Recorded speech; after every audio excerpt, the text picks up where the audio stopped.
5, 6, 7, 8. Well, we appreciate practicing your numbers, Gordon. That's a good engine. I'm counting how many seconds late you are, little Thomas. What does that sign say?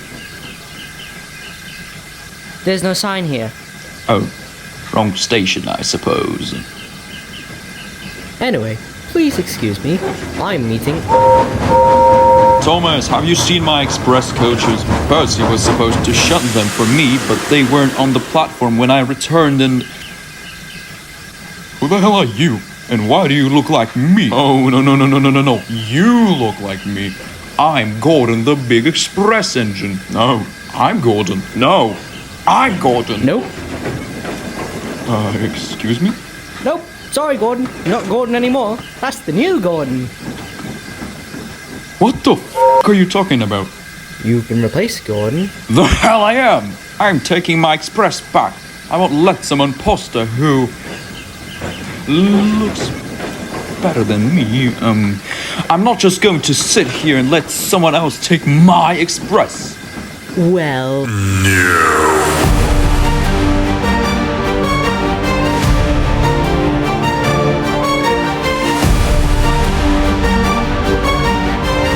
Hey, no. What the hell is going on? What are you doing to me?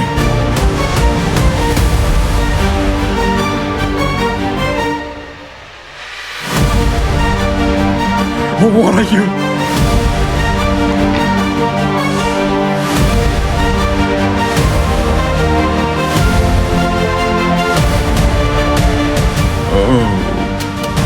Oh yeah.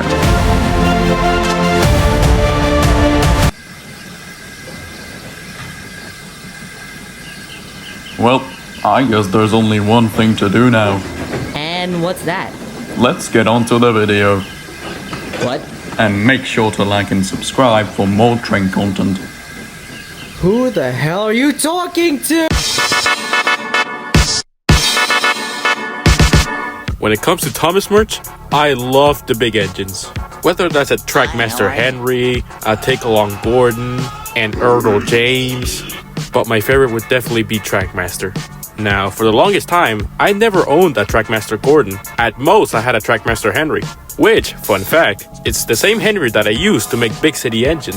And it wasn't until I moved to the States that I finally got a Trackmaster Gordon. But either way, for the next few years, that will be considered my Gordon. But not anymore. Now, it all started when I was still on vacation. I was just chilling, watching YouTube on a hammock.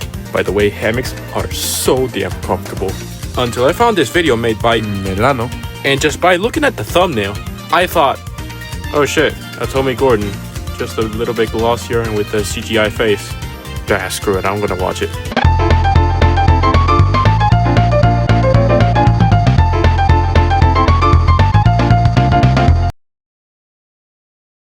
What? Now, making a Trackmaster 2 Gordon with more accurate proportions was something I already had in my mind for some time. But after watching the video, it made me realize I shall do it too. So I made an edit of the Trackmaster 2 Gordon on Ivis Paint. It was essentially just taking the Trackmaster 2 Gordon and stretching it out a little bit, which seemed possible, but up to now, these modifications were something I haven't really done before. At most, the engine that will have the most complex modification would probably have to be Edward. And for those of you who keep asking me how I made Edward, here's a very brief explanation. The bogey wheels were used from a Mega Bloks Thomas's wheels. The side rods are used from a Tommy Edward that I had, but it's now broken and now used for salvaged parts. So I couldn't find the other side rods, so I had to get some parts to make a new one. And I also had some plastic scraps, so I used one that conveniently had a screw hole in it, and another one that had the perfect space to drill a hole and put a set of the wheels in it. To make it rotate, I had to sacrifice the screw hole in the Edward chassis, so now I can't screw in the body unless I want to make the bogey wheel stiff. But I did manage to make it a tight fit by adding some hot glue on the bottom of Edward's screw hole, and then, you know, just stick that shit onto the chassis. It does manage to stick in place by the little tab in the back, and with the hot glue, you know, not being permanent but just being like stuck. This would be a lot better if I had blue tack. And I took off the front fucking wheel and replaced it with the Mega Bloks wheel, and boom, there's Edward. Okay, let's move on to Gordon now, please. Now, in case I was gonna need my other Gordon for videos, which by that point I didn't even need, I would need to get a new Trackmaster 2 Gordon, plus Henry, and I also got some Trackmaster push-along engines for their wheels. And let me just say it right now, use the tender wheels to make the bogies. They're like the perfect length and size. It's just perfect. Just use that. Now, like I said with Edward, that I had to drill a hole in the screw hole to make the wheel rotate, I did the same with Gordon's bogie wheels. After I drilled the hole, I glued a piece of a wooden dowel that was just the right size of the screw hole, and to make sure it doesn't fall off or anything, I put a little glob of hot glue on the dowel so it doesn't fall off. Now you might be thinking how I'm gonna put Gordon back together and make sure he doesn't fall off. Don't worry, I'll explain it later. I extended the running board using some wooden dowels, and then I started to work on the boiler. Now the boiler is where everything started to go wrong. Now Gordon's smoke box and his body is like one singular piece. The Trackmaster 2 mold didn't follow this since they had to make space for the batteries. So the model has its smoke box and boiler as two separate pieces. Now of course my dumbass just had to ignore that shit and just made the smoke box and the boiler as just one long piece. I wanted to keep the chassis as it was, in case I wanted to put a motor in it so my engines can run by themselves. The Gordon body was of course not gonna work. After sitting there for like 2 seconds and thinking about it, I was like,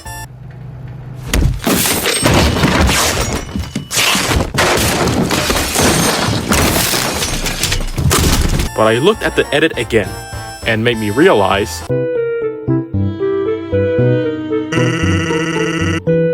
and that's what I did. Luckily, I kept all of Gordon's pieces like the smoke box, the boiler, and the cab, and just used some poster card to extend the body itself. By this point, I was still thinking about how I'm going to stick Gordon's body to the chassis, but luckily, I didn't have to worry about that anymore, because every time I put the body on the chassis, it would always result in a tight fit. Now, in case I push down on the body a little bit too much and cause the side rods or the bogie wheels to get caught up on the body, I added some supports with popsicle sticks, just tall enough so that the side rods can clear it, but just low enough so that the body can fit tightly on the chassis. I cut a bit of the plastic that held the wheels of the push-along engines and made it so I can connect to the coupling part of the chassis. And later on, with some plastic card and a wooden dowel, I will make a new spot for the coupling. Soon I added the firebox, the detail, I don't know the fucking name of it. It's basically what makes Gordon Gordon. That made no sense, but it did turn out very nice. I made it to resemble the firebox of the A1 Pacific class, basically the class of engine that Gordon was based off. But that area wasn't really secured properly and it just kept sinking, so I broke it off, again, and completed the boiler by adding some popsicle sticks for support. Now instead of adding more poster card, I instead used masking tape so it can be more seamless. And speaking about making it look seamless, the thing that I actually use as my filler is actually watery clay. I pretty much just get some clay and some water and mix it so that the consistency is more like a paste and not just gloopy clay diarrhea. And pretty much just use that to fill in all the gaps and the holes. Now, I don't really know if this method actually works for everybody, but it has worked well for me. Hell, it worked well for my Jinty custom. While the clay was drying, I began work on the tender. I was originally going to use the old tender for my old Gordon, but putting it behind the new body, it was just too small. I did have this spare wagon that came with my Trackmaster Emily, and overall, it was actually the perfect size since Gordon's tender is not super big in comparison to his body in the show. As you know, some poster card was used to make the tender, and it turned out way better than I expected. While on the process of extending the running board, I sanded off his buffers to make some new ones. I don't know about you guys, but I always preferred the rectangular buffers on the books than the oval ones they used in the show. After the clay dried, I sanded it until it went from a bumpy, disease-ridden wiener into a silky smooth surface. I made some cylinders with poster card and added some masking tape to cover the seams. Now, obviously, I couldn't make actual cylinders since they would most definitely get caught up with the bogies, so I had to make them flat. Now, one thing I do like about the new Playroll Gordon is the new side rods they gave him, and so I did the same thing to my Gordon. I also gave the side rods a little bit of red paint to make it look like the fan-made version of a realistic Gordon. By this point, Gordon was 60% complete. But one thing I did is give him a matte clear coat beforehand because painting directly on the shiny plastic can cause the paint to peel while applying more coats. So I gave my Gordon, as well as my redesigned Thomas, a matte coat to make the painting process better. Now in Florida, we've had a massive heat wave, and so you would think that the weather is perfect to leave the models out to dry, right? Would you look at that? It's raining. I'm pretty sure, nothing bad would happen if it's raining. It's not like, I had my models outside because I just gave them a matte clear coat before painting them and, just letting them dry. I'm pretty sure nothing would happen if it was, raining outside. No, nothing at all whatsoever. Nothing. Absolutely nothing.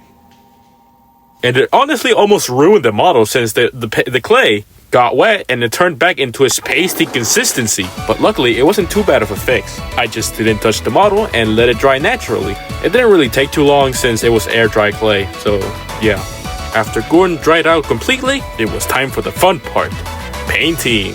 I gave Gordon the same blue I would give to my other blue engines, which is an apple barrel matte bright blue, and satin candy apple for the running board, as well as some new handrails made with some smaller wooden dowels painted silver. Unlike my old Gordon that I gave a Season 1 styled face, I gave my Gordon a more Season 3 to 5 styled face, and I really like it. Now, there was something new that I wanted to try for my engines. Instead of using a matte finish, I would actually use a satin finish for Gordon, and for my other engines as well. But not only that, I used Mod Podge instead of a spray. Now, I can't really say why I used Mod Podge instead of a spray. I just felt it looked more neat, but also the color difference is insane. So I say I made a good choice. I also like how A-Duck Productions Customs have the overall body glossy, but not the running board. I like that, so I applied it to my model. Though for my engines, the running board and the smoke box are just gonna stay matte. Why?